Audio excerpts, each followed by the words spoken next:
Diniz compra briga, graves erros, semana tensa, complicou tudo. Rapaz, vamos falar bastante sobre o jogo de ontem, tabela de classificações, a semana do Vasco e muito mais. Salve você antenado aqui no canal, meu nome é Lineker Biondi, estou chegando com tudo nessa segunda-feira para levar você para pertinho de todas as informações do Vasco e, é claro, vamos falar sobre a derrota e vamos falar sobre Fernando Diniz e tudo o que aconteceu ontem entre Vasco 2 e Ceará também 2. É claro, né, que vamos falar das falhas individuais, vamos falar também sobre uma análise, né, do trabalho do Fernando Diniz e, claro, você vai estar com a gente aqui, não esqueça. Beleza? Antes eu falo para você, caso você queira comprar produtos de qualidade exclusivos com seu nome, com a marca Vasco, obviamente, corre na GoCase. A GoCase tem várias oportunidades para você, capinha, garrafinha e muito mais. Utilize o código Lineker e ganhe um desconto especial. Bom, sem mais delongas, solta a vinheta, bora pro vídeo, porque tem muita coisa nesse vídeo, a gente vai trocar aquela ideia sobre o que aconteceu ontem.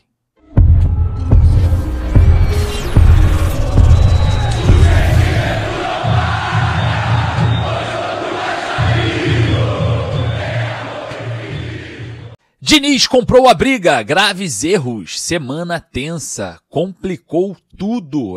Rapaz, o que um empate, né, com gosto de derrota pode fazer numa segunda-feira, né, dessa principalmente segunda-feira de início de trabalho para enfrentar o Flamengo no próximo final de semana pelo Campeonato Brasileiro, que aperta, né, depois desse empate. O Vasco permanece na 15ª colocação com 23 pontos, poderia ir para a 13ª, né, rodada funcionou, estava tudo certo, só dependia do Vasco para agora essa situação acontecer e a gente ficar nesse momento, né, nessa dificuldade na briga para não cair. E aí, muita gente criticando o Fernando Diniz e, claro, a gente vai falar também aqui sobre o treinador, né, e sobre várias escolhas bem questionáveis, né. Enfim, mais uma vez o Vasco inicia, né, o jogo propondo ali a partida, faz um gol, né, aquele gol de falta do Felipe Coutinho ali no primeiro tempo, depois num erro individual de saída de bola, aí entra a crítica no Matheus Carvalho e também no Fernando Diniz, porque a partir do momento que você está ganhando o jogo, quanto mais posse de bola você tiver no campo ofensivo, menos chance você tem de tomar gols. Quanto mais bolas próximas do seu gol, mais chances de você levar o gol. Isso é simples. Não tem como tomar gol com a bola lá no campo ofensivo. Então, o Diniz, o estilo do Diniz, a forma que o Diniz trabalha, a forma que o Diniz atua, muito em particular, uma ideologia muito forte, ela proporciona aumentar as chances de jogadores que têm uma qualidade baixa técnica, né, vamos falar assim, é muito grande. Porque você dá a bola nos pés de muitos jogadores dentro do seu sistema defensivo o tempo inteiro para você fazer a transição da jogada, né? Sair jogando, né? E aquilo ali pode a qualquer momento acontecer o que aconteceu ontem com o Matheus Carvalho. Quando você tem jogadores limitados, fazer esse estilo de jogo, principalmente quando você está ganhando, que não há necessidade de você controlar tanto assim a partida, você proporciona aumento de chances de seus jogadores com baixa qualidade técnica falharem e também a proximidade da bola ao seu gol também aumenta as chances do adversário chegar no seu gol. É simples, né? Não precisa ser nenhum gênio para saber disso. E claro, ontem o Matheus Carvalho, otimizado pela saída de bola do Fernando Diniz, acaba falhando, né, com a contribuição do treinador, por ter esse estilo de jogo acima de tudo, e a contribuição do jogador, que tecnicamente falando é inferior aos demais, né? Bom, a situação melhorou quando o Vasco colocou, né, o Carlos Andrés Gomes e o Carlos Cuesta em campo. Os dois colombianos fizeram, né, ali o segundo gol. Jogada de Andrés Gomes pelo lado direito, cruzamento, Carlos Cuesta completa em um momento do jogo que o gol já madurava, né? O Vasco estava com um ritmo de jogo, empurrando o Ceará para o campo defensivo, e aí o Vasco faz esse segundo gol. A partir do momento que o jogo entra, né, na fase perigosa, e a gente fala muito sobre isso, e eu falei com o Diniz sobre isso na coletiva, e vocês vão ver aqui, peguei pesado mesmo com o Fernando Diniz, não tem problema nenhum, fui crítico em alguns assuntos, espero que vocês comentem sobre essa pergunta, né? A situação é a seguinte: 45 minutos do segundo tempo, você está ganhando o jogo por 2-1, não pode ter jogo. Ah, mas você está falando para aplicar o antijogo, cera. Sim, Faz parte do futebol. Faz parte, e a Argentina é campeã do mundo por conta disso. Que sabe utilizar-se do antijogo. Uma seleção que sabe usar dessa valência, né? Contra o Brasil. O Brasil não ganha da Argentina por isso. Os caras vão lá, fazem antijogo o tempo inteiro. Atazanaram a cabeça do Rafinha, né? Na última partida entre Brasil e Argentina. Mas enfim, não vem ao nosso caso. O caso é, a bola rola muito enquanto o Vasco vence o jogo. Você já imaginou o Vasco ganhando por 5-0 uma partida, seja lá qual for, e o jogo ainda rolando, continuando, com alta intensidade, com linhas altas? Não. Tem que saber administrar às vezes, né? Tem que ter a expertise de administrar. E o estilo do técnico Fernando Diniz, que é propor, construir, mas não destruir, faz com que o sistema defensivo sofra. Isso é super normal, por conta de volume mesmo. Isso é muito normal. Quando você não aplica o antijogo, você não dá tempo dos seus zagueiros se recuperarem fisicamente, seus laterais retornarem, até mesmo alguém ali no setor defensivo se posicionar de uma forma diferente, porque o adversário colocou outras alternativas dentro de campo, aí você precisa daquele tempo. Cai aí, porque a gente precisa entender como que vai se comportar o adversário. Mas no Vasco parece que essas coisas não acontecem e vira um jogo de sub-20, né, de sub-17, correria o tempo inteiro, construção o tempo inteiro, é lá e cá o tempo inteiro, independente das circunstâncias e do resultado. É uma forma meio que fora, né, da linha dos clubes hoje do futebol sul-americano, até mesmo na Europa. Porque se você tem volume de jogo ganhando, a chance de acontecer alguma coisa adversa é muito grande. E qualquer clube, qualquer time, qualquer treinador, eles estudam um método de aumentar a probabilidade de vitória. Porque o futebol profissional, ele é regido por resultado. Ah, mas a gente vai aprender a jogar, tem que dar o passe de lado. Beleza, isso se aprende lá nas categorias de base, até o sub-20, né? O desenvolvimento é muito mais eficaz pro jogador, é muito mais eficaz para as equipes de base do que o resultado. Porque é muito melhor, às vezes, você revelar 2, 3, 4, 5 craques do que ser campeão de uma competição de base. Então, é uma situação completamente diferente do futebol profissional. O futebol profissional, ele tem e é centralizado no resultado. E o resultado não vem aparecendo, né? Principalmente em São Januário. Já são 4 meses, meus amigos. 4 meses que o Vasco não vence na colina histórica. E eu vou falar para você, né? Muito porque, na minha opinião, apenas uma forma de jogar. E eu acho que isso limita, né, muitas coisas. Bom, o Diniz, ele me fala na coletiva sobre isso. Ele fala, não é uma forma de jogar, a gente também joga com bola longa no Verratti. Aí eu paro e penso e falo assim, meu Deus, jogar bola longa no Verratti é como se não jogasse para ninguém. Porque o Verratti, ele não produz em bola longa. Ele pode tentar disputar essa bola, mas tem que estar estruturada uma equipe para ganhar essa segunda bola. E para ganhar essa segunda bola, a saída de bola ali, que é armada pelo técnico Fernando Diniz, saindo com o goleiro para o zagueiro, ou para o lateral, ou para o volante, ela tem que ser estruturada lá na frente, lá onde a bola vai ser disputada. E não acontece isso, porque todas as vezes que a gente for observar quem luta pela segunda bola é o Nuno, que é fraco fisicamente, é o Coutinho, era o Tietê. Então você não pode ter uma estrutura física tão baixa quando você tenta essa segunda bola, né, com a bola longa para o Pablo Verratti. E o Vasco não consegue, em nenhum momento, acionar essa segunda bola, em nenhum momento ter resultados dessa bola longa, porque o Vasco não está apostado para isso. O Vasco está apostado para a bola curta lá na entrada da área. Então, eu acho que o técnico Fernando Diniz, ele precisa consertar isso quanto antes, porque senão as coisas vão se complicar. Outra coisa também que a gente observa no Fernando Diniz é muita adaptação, né? Até na coletiva eu falo sobre isso. O técnico Fernando Diniz, ele perde o Hugo Moura suspenso, o Tietê e o Jair lesionados. 3 volantes. E aí, durante o jogo, durante a partida, a gente observa, né, o Nuno jogando ali como segundo volante. Aí depois entra o Lucas Oliveira, zagueiro, que ele quis falar na coletiva que a origem do Lucas Oliveira é volante, pelo amor de Deus, né? Aí ele coloca o Lucas Oliveira também adaptado como volante. O Puma Rodrigues como lateral esquerdo. Eu não gosto do Puma como lateral esquerdo. É sempre perna trocada, é sempre marcando de uma forma errada, porque tem que virar o corpo. E aí eu cobro, Diniz. Sub-20, Diniz. A base. Tá difícil fazer essa transição. Essa é a minha pergunta e você vai acompanhar ela já já.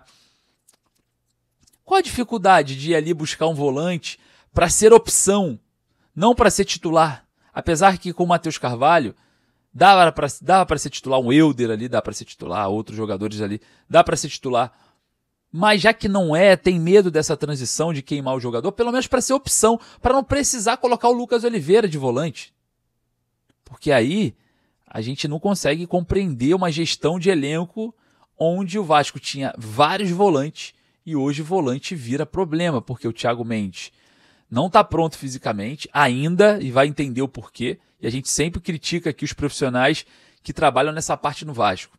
A gente tem Tietê, Hugo Moura e o Jair fora. Tietê e Jair por lesão, Hugo Moura suspenso. Então já são 4 volantes e o Esforza emprestado para o Juventude, né? 5 volantes aí fora de combate, sendo que o Esforza não joga mais pelo Vasco. E aí eu falo para você, você tem essa perda significativa, você tem que ir na sua base, é quase que obrigado. E aí o Diniz fala, mas esse jogador não está preparado, a gente acaba queimando. Vai lá e pergunta pro Elder se ele não quer jogar. Diniz, pelo amor de Deus, qualquer garoto que está ali no Sub-20 voando quer jogar. Quer jogar. É o sonho deles. E pelo contrário, quando a gente olha ali o Matheus Carvalho disperso, outros jogadores dormindo, dispersos.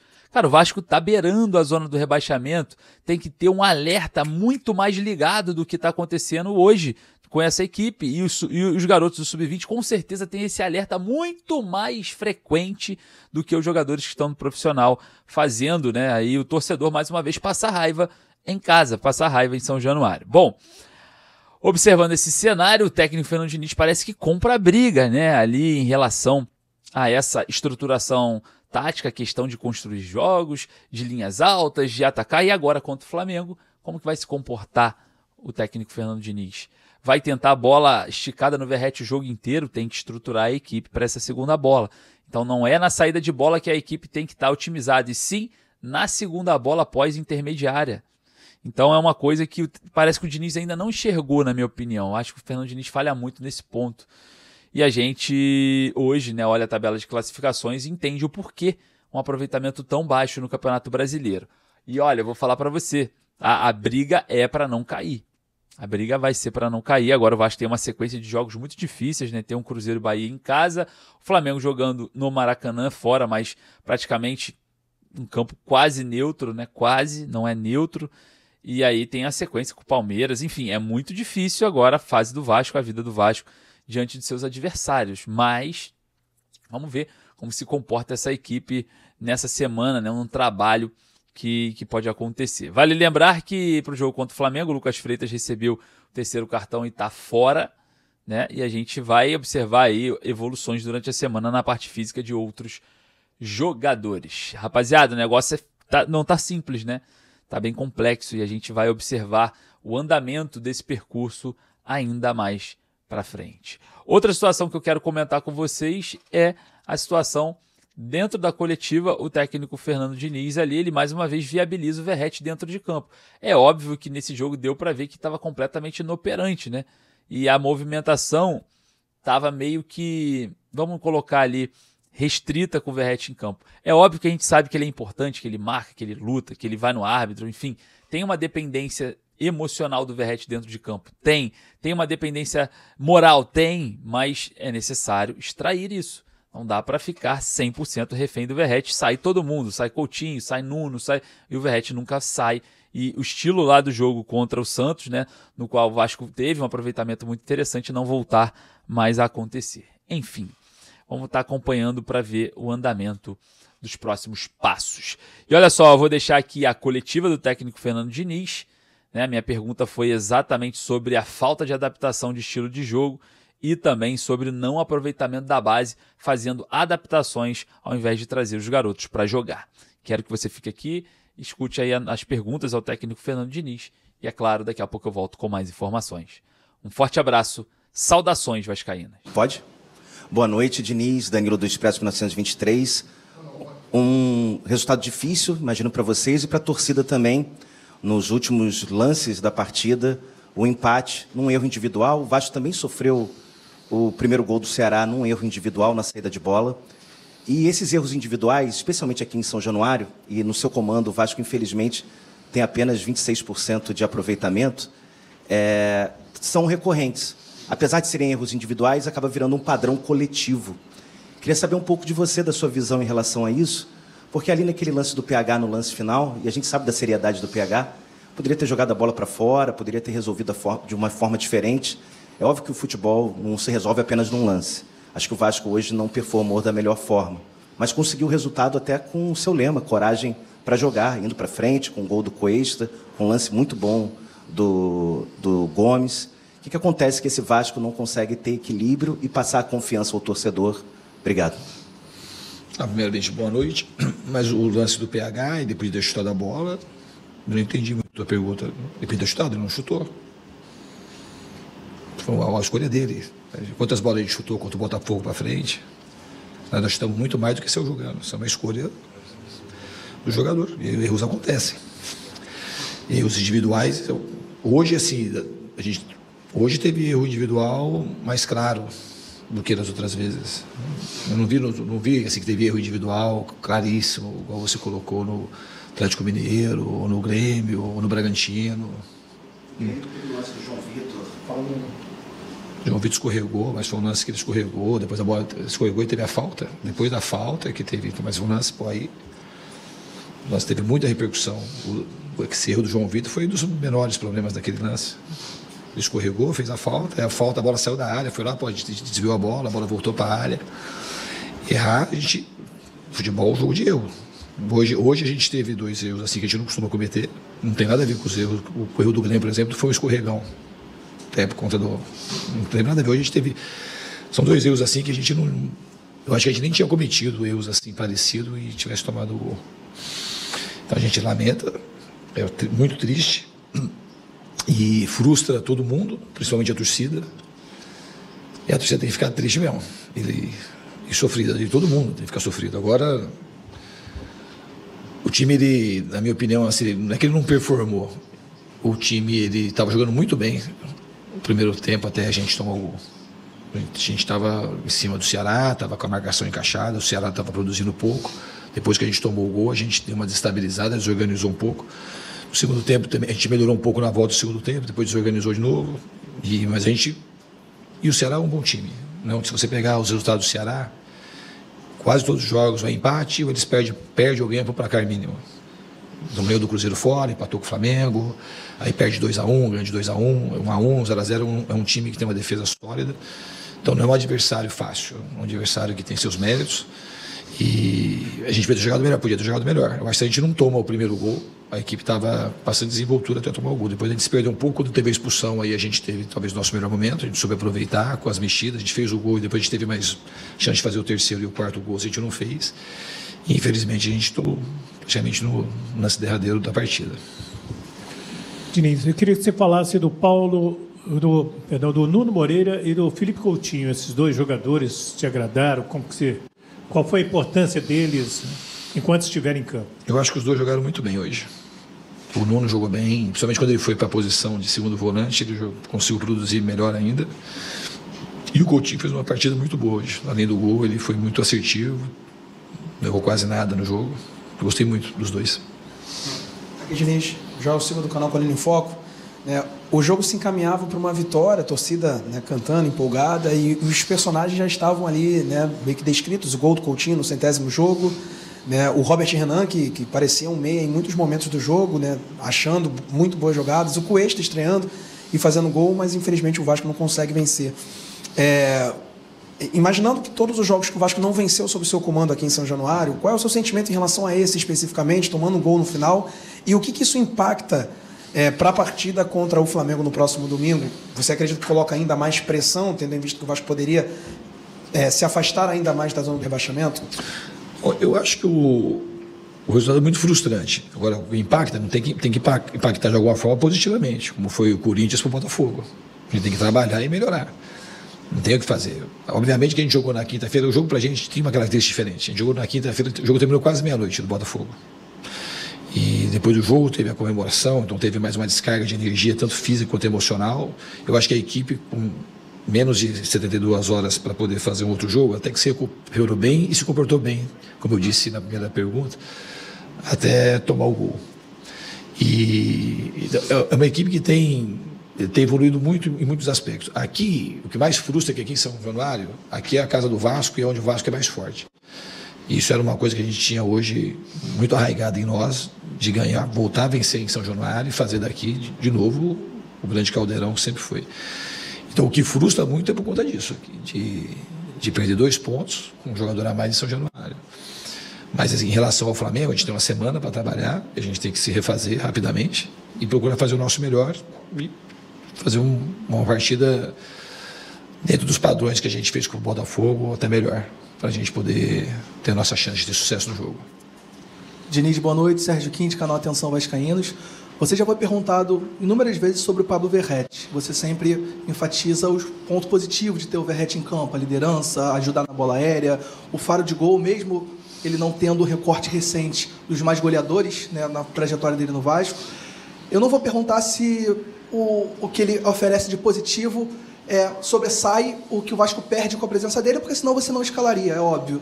Então, eu queria pedir que você explicasse para a gente, para o torcedor como um todo, o que o Vasco ganha com ele ao ponto de ser melhor do que quando ele não está jogando. Não sei se fui claro na explicação. É uma pergunta, assim, a pergunta é meio recorrente, né? Não é perguntar, mas é bem uma pergunta. O Verratti, hoje eu não via motivo para tirar o Verratti do jogo. A gente precisava de gente para fazer gol. No fundo, se eu tivesse mais eu coloquei o David, que é o cara que a gente tinha no banco, e mais se aproximava de jogar um pouco dentro da área. O jogo hoje ia terminar, independente do cara, se ele tivesse com um jogador a mais ou não, é um jogo que ia terminar em muito cruzamento. Ele é um cara especialista, eu concordo com você, não está fazendo o gol na especialidade dele, somente de cabeça, não está fazendo, mas ele é um jogador, mesmo quando ele não faz gol, ele está lá e a bola sobra para o outro. Ele é um cara que contribui muito na parte tática, contribui na bola aérea, e é um jogador que eu acredito. Não quer dizer que ele não vai sair. Hoje, especificamente, não era um jogo que eu achava que ele tinha que sair.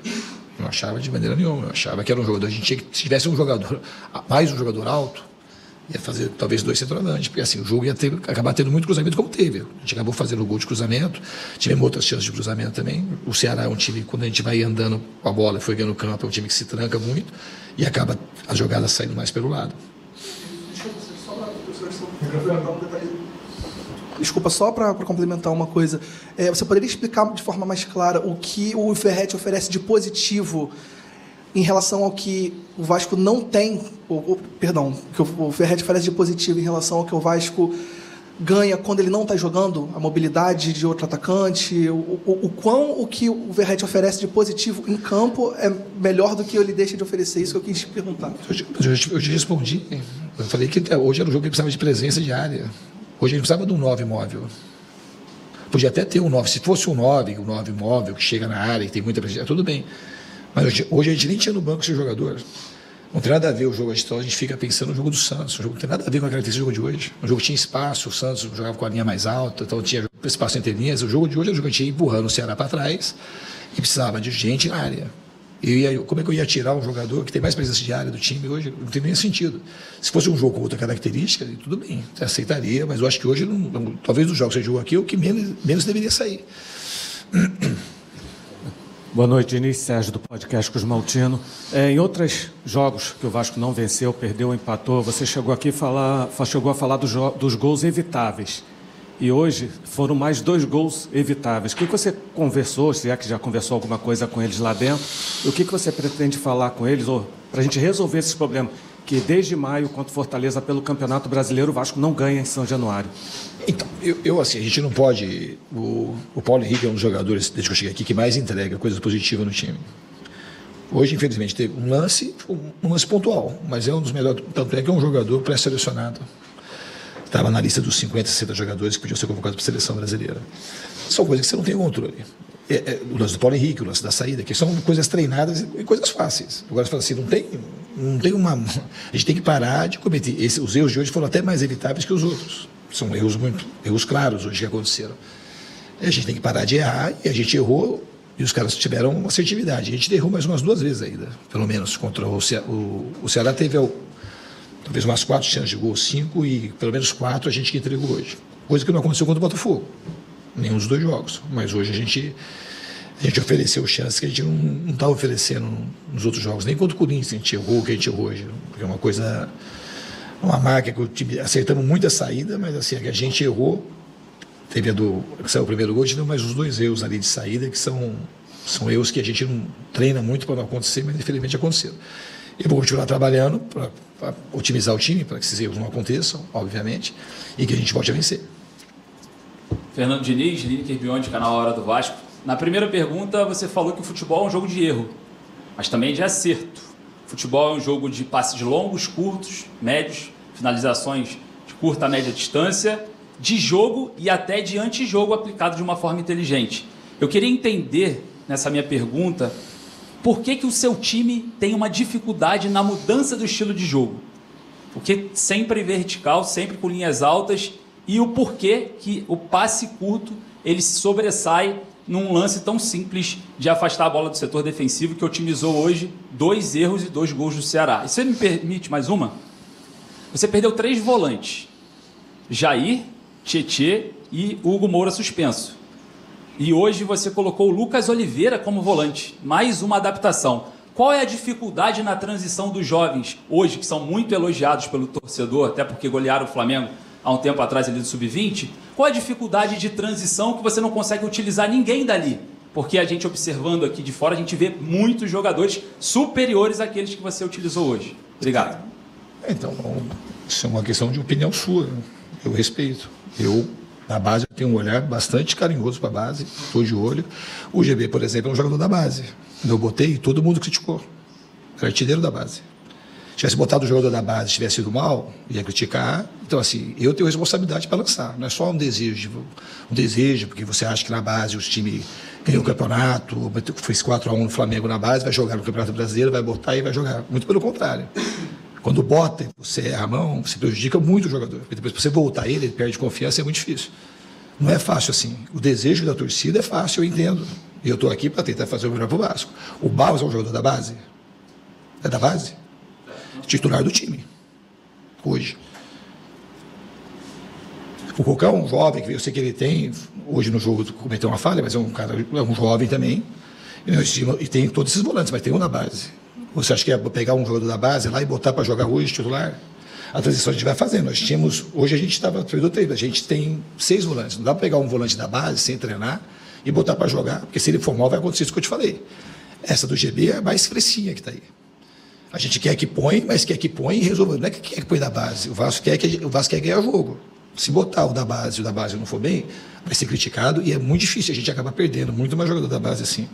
Em relação à sua primeira pergunta, hoje aconteceram os erros. A gente já fez alguns gols, muito mais gols do que a gente deixou de fazer por conta do erro do primeiro gol. Depois, se você quiser, a gente faz um catálogo. Aqui demora, quando a gente sai costurando lá de trás, demora para ser o gol na frente, então parece que a gente não faz gol porque sai jogando. E não é isso. É muito difícil a gente tomar um gol como a gente tomou hoje. Um erro de passe simples, como foi no primeiro gol. E se você falar assim, o time não tem nenhuma dificuldade de fazer adaptação no jogo. Quantas bolas longas a gente fez contra o Botafogo? Você acha? A gente só jogou longo quase o tempo todo. Hoje era um jogo que o time do Ceará, a gente errou porque errou. O jogo não estava difícil para jogar curto. E o lance do PH, do último lance, não tem nada a ver com você jogando. Ninguém tentou você jogando.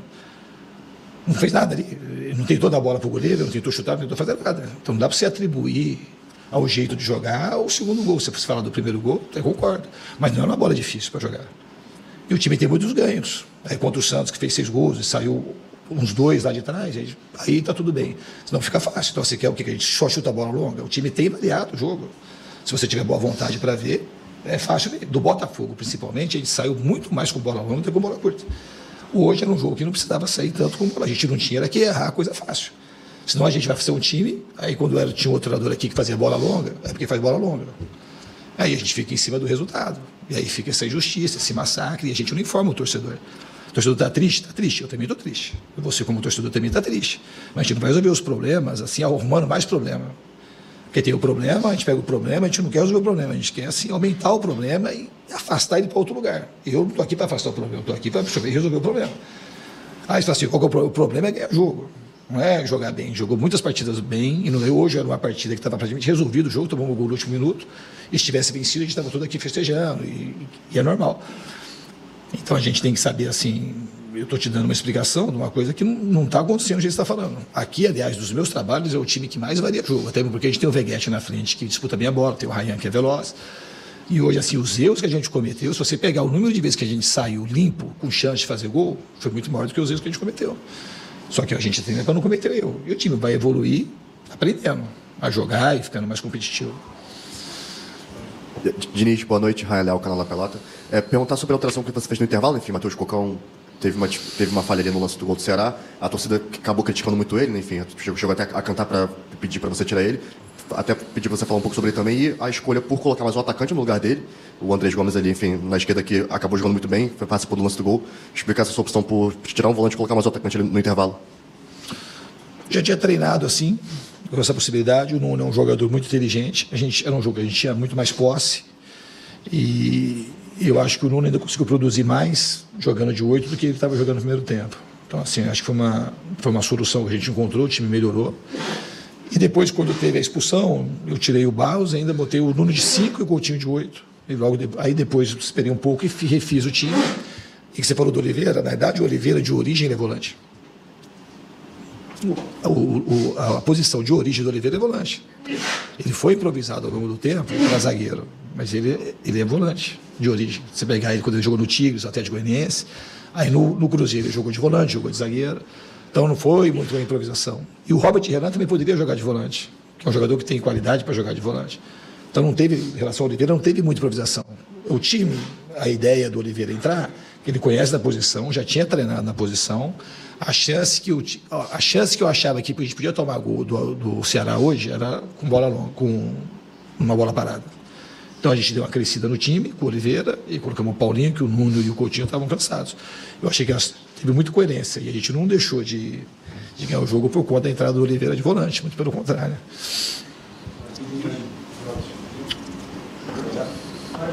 Boa noite, Diniz. Jonathan Santos, canal BTB Esportes. Até se tratando já de uma virada de chave para o clássico tão importante pela 24ª rodada do próximo domingo, você planeja, queria a sua projeção, o seu planejamento para a partida, ganhando aí o Hugo Moura, que estava suspenso para a partida de hoje, se você pretende utilizar o Cuesta e o Robert Renan no setor defensivo, né, de ofício, e o Hugo Moura retornar como volante. Qual seria o planejamento para o próximo jogo? Obrigado. Então essa é uma possibilidade. A gente tem a semana toda para montar o melhor time para jogar contra o Flamengo, mas essa é uma possibilidade. Boa noite, Diniz. João Guerra, do GE. Minha pergunta é, novamente, falando um pouco do Nuno. A gente sabe que você gosta dele como segundo volante. Eu queria te perguntar se você entende que ele pode, eventualmente, iniciar nessa posição como titular. E antes, falando da lista de relacionados, a gente teve a divulgação do boletim médico do Tietê. Eu queria saber, em relação à projeção dele para o jogo contra o Flamengo, se você trabalha com o retorno dele, porque, enfim, é o titular da posição. Obrigado. Então, o Tietê a gente vai com calma, porque não sei, vai esperar ver como ele evolui, não consigo te falar agora. Eu não sei nem o resultado de imagem, como que ficou. E tem que saber como que ele evolui. Então, durante a semana a gente vai saber. Ele não teve um episódio muito traumático, o Tietê, muito diferente do que foi quando ele machucou contra o Corinthians. Mas eu não sei a real situação para o jogo de domingo do Tietê. Qualquer outra pergunta? Era sobre o Nuno iniciar. Hoje ele treinou de 8. Ele poderia iniciar do jeito que entrou depois, ou com o Andrés Gomes, ou com o David. Era um jogo que o projeto não teve muita surpresa. O jogo, um jogo que a gente ia acabar tendo posse, era uma possibilidade que na minha cabeça fazia sentido. E quando ele foi para 8, estava uma coisa clara que a chance maior era de dar certo, e em relação a isso deu. Acho que ele teve muita desenvoltura, ele é um jogador muito inteligente, estava pegando muita bola limpa para poder distribuir, o jogo teve uma influência maior com ele ali, e a gente não sofreu na marcação por conta da presença dele ali. Às vezes a gente sofreu um pouco na marcação no primeiro tempo, depois a gente tomou gol um pouco no segundo, por uma falta de organização do time mesmo. Na hora de fazer pressão, a linha não subia e ficavam uns buracos. Às vezes o Ceará colocava muitos jogadores no corredor lateral e os volantes ficavam sem função. Então a gente algumas vezes teve um desencaixe de marcação. Isso fez com que o Ceará tivesse alguns espaços, principalmente no meio do campo, mas não teve a ver com a presença do Nuno ali. Em relação também à pergunta que você falou, do que a gente não jogou, a gente não estava jogando com linha alta, a gente tomou o gol, a gente estava com um jogador a mais, que é outra coisa que a gente joga do mesmo jeito. só para rebater uma coisa aqui, assim, a gente pegar uma coisa e estigmatizar. A gente gosta de jogar pressionando com linha alta, mas a gente tomou o gol com um jogador a mais, a gente estava com o time todo atrás da linha da bola. O cara vai estar até o cara lança a bola, tá o Paulo Henrique, tá o Cuesta, tá o Robert Renan chegando, e tinha um jogador do Ceará. Então a gente está procurando assim, adequar o time, e não que marcar em linha alta, no fundo é uma coisa que eu gosto, e eu acho que o Vasco tem muito benefício com isso, mas eu estou falando só por conta de que a gente não, o jogo pedia não era marcar em linha alta menos com uma a mais naquele momento. E a gente procurou se resguardar da melhor maneira possível. E mesmo assim não tem uma precisão exata, não é matemático, que a gente não ia tomar o gol. A gente tomar um gol de bola longa com um jogador a mais, era uma coisa, talvez fosse a única maneira que eu achava que a gente não ia tomar gol. A gente ia tomar um gol de bola parada, um chute diferente fora da área, ou jogar a bola no Pedro Raul, ele conseguir dominar e dar uma raspada. Mas do jeito que a gente tomou o gol, acho que é a única maneira que, para mim, a gente não ia tomar gol. Boa noite, Diniz. Gabriel Rodrigues aqui da Trivela. Voltando à pergunta sobre o Cuesta, naquele momento da entrada dele, o jogo estava empatado ainda, a gente até imaginava que talvez fosse fazer alguma mudança para colocar o time um pouco mais para frente. Você trocou um zagueiro pelo outro. Qual foi a ideia naquele momento ali? E queria que você avaliasse também a estreia do Cuesta. Então, eu acho que ele fez uma boa estreia, não só pelo gol, mas eu acho que ele estreou bem. É um jogador que eu já conhecia, já tinha mapeado o Cuesta em outras ocasiões, quando eu estava em outros clubes. E o Lucas Freitas tinha acabado de tomar amarelo também, na hora que fez a substituição. E uma das coisas era de ter um jogador com o pé direito lá, que a gente estava tendo muito avanço daquele lado, e o Robert às vezes tinha que cortar para dentro para achar um outro tipo de passe. Então a gente teria o Robert aqui, que estava bem no jogo com o pé esquerdo, e o Cuesta lá com o lado direito. Embora fosse uma troca de um jogador, um zagueiro pelo outro, a gente ia acabar explorando mais aquele corredor lateral com o Cuesta lá, que é uma coisa que acabou acontecendo. Boa noite, Pedro Cobalé do Lance. Hoje o Lucas Freitas tomou o cartão e está suspenso para o próximo jogo contra o Flamengo, né? Projetando já o próximo jogo, assim que ele toma o cartão, você altera, coloca o Carlos. Eu queria saber o quanto dessa mexida vai também por uma questão de dar ritmo de jogo e entrosamento entre os dois zagueiros, que pode ser a zaga do Vasco no domingo contra o Flamengo. Foi uma mudança. O fator principal foi a gente ganhar um pouco mais de condução daquele lado, no corredor lateral direito. Mas também tinha na minha cabeça de botar o Cuesta para ganhar um pouco de ritmo, porque é um jogador que chegou em boas condições físicas, faz tempo que ele não joga, mas ele é um jogador muito dedicado, um jogador que chegou muito bem treinado, mas também precisa ganhar a condição de jogo, não é um jogador que vinha jogando constantemente no Galatasaray, muito pelo contrário. Então, serviu para as duas coisas. Mas assim, a primeira questão, ele entrou por uma questão tática da gente aumentar o nosso volume pelo lado direito. Diniz, aqui atrás, Bruno Vilafranca, da TV A Crítica. Eu queria que você falasse um pouquinho sobre o quanto você perde, eu digo o Vasco perde, melhor dizendo, você como treinador, sem a presença do Lucas Piton, porque até antes da sua chegada mesmo, ele sempre foi um jogador que contribui muito com a equipe, inclusive, você falou sobre o Verratti, para mim, muito do sucesso do Verratti está ligado também a Lucas Piton. Queria saber o quanto o Vasco tem perdido sem a presença dele no campo. Não, o Piton é um jogador, assim, acho que o número de assistência dele aqui é impressionante. É um jogador que chega muito bem ao ataque. No jogo de hoje, provavelmente ele teria ocupado bem aquele corredor lateral ali, mas achei que o Piton fez uma boa partida também. Mas o Piton é um jogador que eu gosto muito, é um jogador que, na minha opinião, tem bastante projeção. Obrigado.